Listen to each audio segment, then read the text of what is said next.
ছেলেমেয়েদেরকে ভালো স্পর্শ ও খারাপ স্পর্শের পার্থক্য শেখানো জরুরি। আরজিকর কাণ্ডে সমাজে নারীদের অবস্থান নিয়ে আলোচনা হচ্ছে বিভিন্ন মহলে।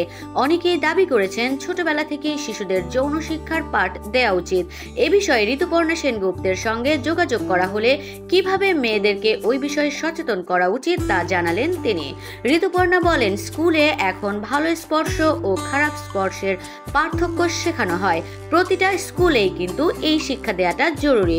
শুধু মেয়েদের ক্ষেত্রে নয়, ছেলেদেরও এই শিক্ষাটা দেওয়া উচিত। তিনি আরো বলেন, যে কোনো পরিস্থিতির মধ্যে আমরা দাঁড়িয়ে ছেলেদেরও বোঝানো উচিত তাদের কিভাবে চলা উচিত, সম্মানের সঙ্গে বাঁচতে হলে কি কি করা উচিত আর কি করা উচিত নয় তা এখনো বলা না হলে অনেকটা দেরি হয়ে যাবে বলে মনে করেন এই অভিনেত্রী। ঋতুপর্ণা আরো বলেন, ছেলেদের শেখাতে হবে নারীদের সঙ্গে কেমন আচরণ করা উচিত। তিনি বলেন, ছেলেদের বোঝানো উচিত তারা যেন সীমা অতিক্রম না করে।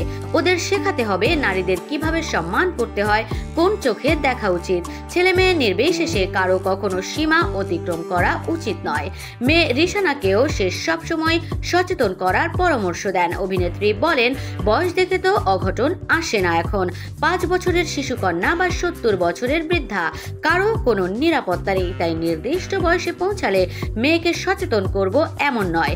জ্ঞান হওয়ার পর থেকেই তাকে এই বিষয়গুলো নিয়ে সচেতন করা প্রয়োজন, কারণ বয়স নির্বিশেষেই অঘটন ঘটতে পারে।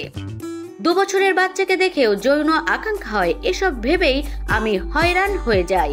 মানুষের মানসিকতা কতটা বিকৃত হলে এসব সম্ভব? সমাজটা এখন বিকৃত হয়ে গেছে।